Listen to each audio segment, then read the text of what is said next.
Olá! Hoje a gente vai mergulhar num dos processos biológicos mais fascinantes que existem, o ciclo reprodutor feminino. Sabe, é como se fosse uma verdadeira sinfonia que acontece todo mês. Uma coordenação perfeita entre órgãos, hormônios, uma dança complexa e incrível.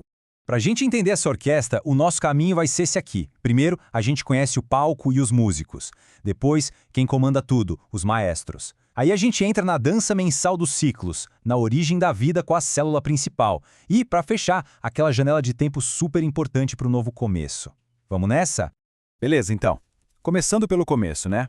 Assim como numa orquestra, antes da música rolar, a gente precisa conhecer o palco. E, claro, os músicos que vão tocar. Olha só, aqui a gente tem um mapa bem detalhado desse nosso palco. Dá uma olhada, bem no centro, o útero, e ele se conecta aos ovários pelas tubas uterinas. Todo esse sistema fica ali guardadinho na cavidade pélvica e ele combina tanto as partes internas, que a gente está vendo agora, quanto as externas, que são a conexão com o lado de fora. E cada uma dessas partes tem um papel assim fundamental. Os ovários, por exemplo, são as estrelas que produzem os óvulos e os principais hormônios. As tubas uterinas, pensa nelas como o caminho, o lugar onde a mágica da fertilização pode acontecer. O útero, esse órgão incrível, é basicamente o berço, né? Onde uma nova vida pode crescer. E a vagina, por fim, é o canal que conecta tudo isso com o mundo aqui fora. Tá, mas quem é que rege essa orquestra toda? Quem dá o tom? A resposta, olha que interessante, está lá no cérebro. É hora de conhecer o eixo hipotálamo-hipófise-ovário, ou, para facilitar, HHO. É ele o grande sistema de comando que dita o ritmo de tudo. Então, como funciona essa cadeia de comando? Pensa assim, é tudo de cima para baixo. Lá no cérebro, o hipotálamo manda um sinal, o GNRH. Esse sinal desce para a hipófise, que entende o recado e libera outros dois hormônios na corrente sanguínea, o FSH e o LH. E esses dois são os mensageiros que viajam pelo sangue e vão lá nos ovários dar as ordens. É uma cascata de comunicação hormonal, uma coisa linda de se ver. E esses dois mensageiros, o FSH e o LH, eles não fazem a mesma coisa não. Cada um tem uma missão bem específica. O FSH, o nome já dá uma dica, né? Hormônio folículo estimulante, ele estimula o crescimento dos folículos, que são tipo umas bolsinhas onde os óvulos ficam. Já o LH, o LH é o responsável pelo grande evento. Ele é o gatilho que dispara a ovulação. A gente viu o comando vindo de cima para baixo, mas o que é genial nesse sistema é que não é uma via de mão única, sabe? É uma conversa. Os ovários, quando recebem os sinais de produzem seus próprios hormônios, tipo o estrogênio, eles mandam uma resposta de volta para o cérebro. É o que a gente chama de feedback. E essa resposta pode ser: "Ei, cérebro, pode ir mais devagar", ou "acelera aí". Esse ajuste fino e constante é o que garante que tudo aconteça na hora exata. É de uma precisão impressionante. Bom, com todos esses comandos e feedbacks rolando, a performance mensal finalmente pode começar. Chegou a hora de ver como esses sinais hormonais dão vida a dois ciclos que acontecem ao mesmo tempo, super interligados. E aqui está o ponto principal. São dois ciclos acontecendo em paralelo. De um lado, o ciclo ovariano, que é toda a ação que acontece nos ovários para preparar e liberar um óvulo.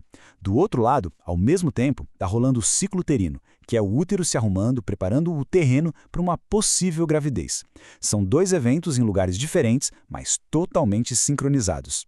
Agora, essa imagem aqui, ela é o coração de tudo que a gente está falando. É a história inteira contada num só lugar. Dá para ver direitinho a conversa entre o cérebro, os ovários e o útero. Olha como os hormônios sobem e descem e como o ovário e o útero vão respondendo a cada mudança. Tudo isso ao longo de um ciclo de mais ou menos 28 dias.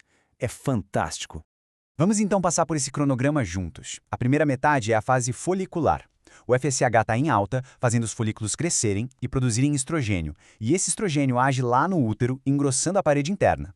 Aí, por volta do dia 14, vem um pico enorme de LH, e é isso que causa a ovulação. Na segunda metade, a fase lútea, o que sobrou do folículo vira outra coisa e começa a produzir progesterona, que deixa o útero, digamos, no ponto para receber um embrião. E essa estrutura, o corpo lúteo, ele é super importante. É uma pecinha temporária, mas fundamental. Pensa nele como o grande protagonista da segunda metade do ciclo. A missão dele é uma só: produzir progesterona sem parar, para manter o útero preparado. E se a gravidez acontecer, é ele que segura as pontas nas primeiras semanas. Ok, mas e se não rolar a gravidez? Bom, Aí o corpo lúteo tem um prazo de validade. Depois de uns 10, 12 dias, ele para de funcionar. E aí? Os níveis de progesterona e estrogênio caem, despencam. Essa queda brusca é o sinal para o útero entender que não vai ter implantação. Então, toda aquela camada que ele preparou se desfaz e é eliminada. Isso é a menstruação. É o reset do sistema, o começo de um novo ciclo. Até agora a gente falou da orquestra toda, né? Mas agora, vamos colocar o holofote na solista principal. A razão de ser de todo esse processo. O desenvolvimento e a maturação do gameta feminino. O nome desse processo é oogênese. E o que é mais maluco sobre ele é a linha do tempo. Pensa só, ele começa muito antes da mulher nascer, depois entra em uma pausa, fica ali dormindo por anos e só é retomado um pouquinho a cada ciclo a partir da puberdade. Incrível, né? E se liga nesse número. No pico, lá na fase de feto, são cerca de 7 milhões dessas células precursoras. É muita coisa, mas esse número cai e cai muito. Ao nascer, já são só 1 ou 2 milhões. E desse estoque todo, durante toda a vida reprodutiva, só umas 400 ou 500 células vão ser de fato liberadas na ovulação. Uma seleção super rigorosa. Para essa célula virar um gameta pronto para o jogo, ela precisa passar por uma divisão celular especial, a meiose. O objetivo principal aqui é simples, cortar o número de cromossomos pela metade. A primeira etapa dessa divisão rola um pouquinho antes da ovulação. Mas olha que curioso, a segunda e última etapa só acontece se, e somente se, um espermatozoide conseguir fertilizar o óvulo. É como se ele ficasse esperando o ok final. Certo, a nossa solista, o óvulo, está no palco. Chegamos no momento decisivo. Agora a gente vai falar daquela janela de tempo super curta, a janela de oportunidade, para que um novo começo seja possível. O óvulo foi liberado. E aí? O que acontece agora? Qual é o próximo passo para essa célula tão especial? É literalmente uma corrida contra o tempo. Depois que é liberado, o óvulo só sobrevive por, no máximo, umas 12 a 24 horas. É um tempo muito, muito curto. A fertilização tem que acontecer nessa janela. Não dá para esperar. O que só mostra de novo a precisão absurda de todo esse ciclo. Mas e se der certo? Se a fertilização acontecer? Bom, aí a história muda completamente. O óvulo fertilizado já começa a se dividir. E quase que imediatamente, esse novo embrião manda um sinal químico para o corpo lúteo. É como se ele dissesse: "Ei, tô aqui, não para de produzir progesterona não."